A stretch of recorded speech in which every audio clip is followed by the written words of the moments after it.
Welcome to Mindfork, and welcome to Mindful Sketches. If you're here, then you would have seen the last video. Last week we went through 2 of the Doom Syndicate villains, and gave them a little bit of a spruce up. Today, we're going through the final 2. I went through the rules and criteria in the first video, so if you haven't seen it, then I'd recommend getting caught up to speed. But, to summarise, firstly, while this is technically just me drawing for 10 minutes, I did want to try and keep the niche of what I normally do, which is why I started to analyse their personalities in the first one. In hindsight though, it's a little out of my depth, so I won't go as deep into it this time. I have something else in mind though, so hopefully that makes up for it. And secondly, every team member is an alien. I don't like drawing superhumans because I personally think it's a little lazy, and you can make something way more fun with extraterrestrial creatures. Not to mention that it works thematically since Metroman and Megamind are both aliens as well.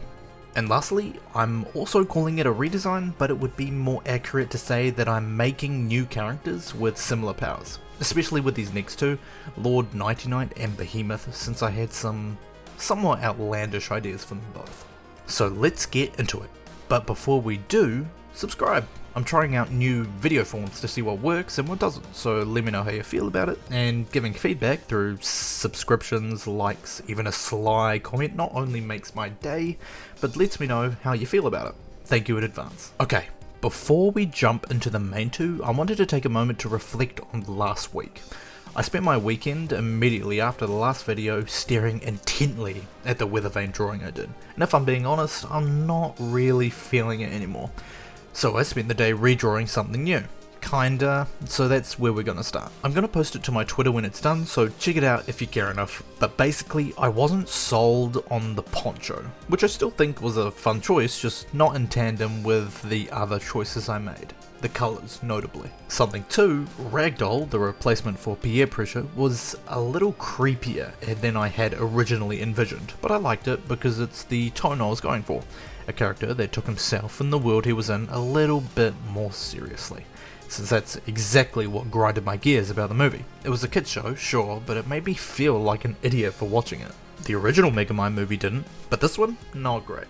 That too is the reason why I ended up leaning towards a more mature style, and that's also why Weather Vane didn't really fit, because she still embodied those kid-friendly traits that her original had. So I changed it. Went for a long raincoat instead and modelled a bit more after this other reference work from the Megamind art book. I'm happy with this one for sure. The reason it's not on screen is because I haven't finished it yet, so you're gonna have to wait for the Twitter post for that one. But now that we know where we stand and all the random tidbits of justification out of the way, let's start on the first of today's villains, Behemoth. So Behemoth's design is fine, I guess. If the goal was to make him a hulking lava monster, then they definitely did that. In fact, if that truly was the goal, then it's a frankly perfect design. But for the sake of consistency here, I'm going to draw my own version of him. For his powers, his lava and fire manipulation he'll keep, as well as his immense physical strength. He can also turn off his heat and turn into a pile of gravel, which I thought was kinda cool, but ultimately redundant in the movie, so I won't incorporate that into my design. Speaking of, in my design I went for a more fun take, and decided to base him off a meteor. Since Behemoth is the most inhuman of them all, I wanted the alien aspect to really shine through, and so I landed on a meteor, a comet, or an asteroid. To this end, I tried to focus the heat into his chest, since I imagined it to be like when an asteroid falls through the atmosphere. I also wanted to make him a little more aerodynamic. Extremely hard to pull off with a dude this bulky, but I think I did well.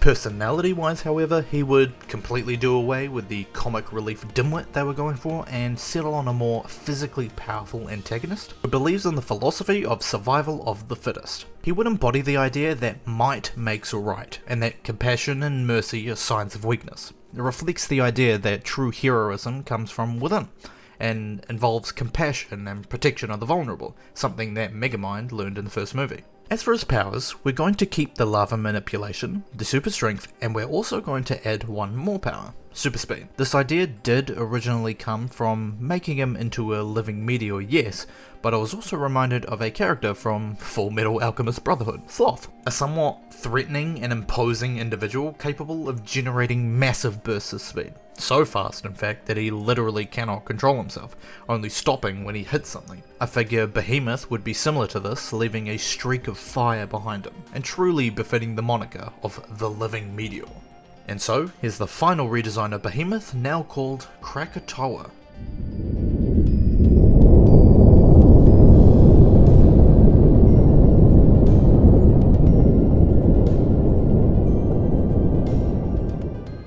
Next we have Lod Knighty-Night. I'm just going to call him Lord from now on, because screw off if I have to say that embarrassing ass name every single time. Something that sort of bothered me about him though is, why is he wearing knight's armor? It's so out of place on this universe that it seems an odd choice.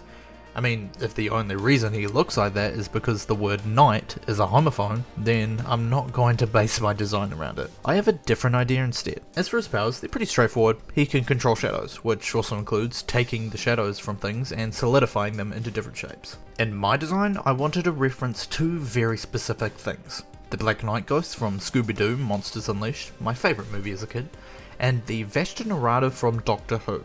The idea is that the planet he comes from is a cold, barren wasteland, nothing but darkness. And when he came to Earth, all he could do was hide in the shadows himself, since he too is just a living shadow. And then perhaps at some point he managed to create or was given a suit to help him walk around in the daytime. We might even be able to link Megamind to that by making him the one who made the suit for him. To that degree, I wanted a technologically advanced suit. And even though I said I was going to throw away the knight motif, I decided to have a bit of an allusion to it by making a technology knight-esque hybrid.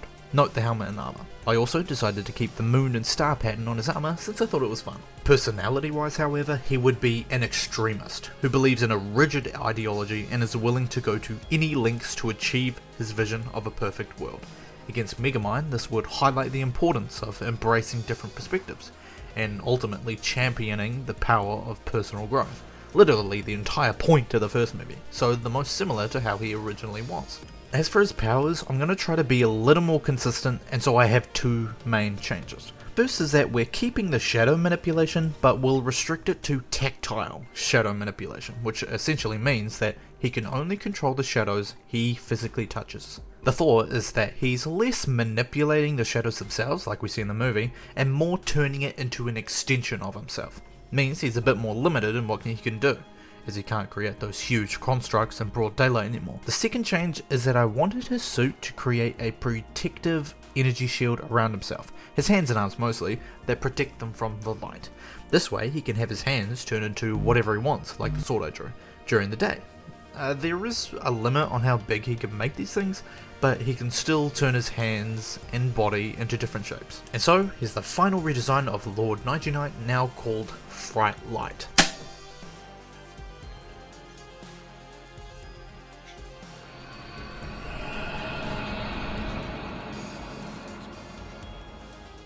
And that's a wrap. With a final action shot showcasing the new Doom Syndicate, I can confidently say that my job is done. This was a pretty involved project to do on my own, so I'm kinda happy it's over, and it's also why that this video came out a day late, so I apologise for that. That being said, if you like this type of video and want to see more of it, let me know. Join me for the ride if you fancy, and I hope to see you in the next video. Thanks for watching.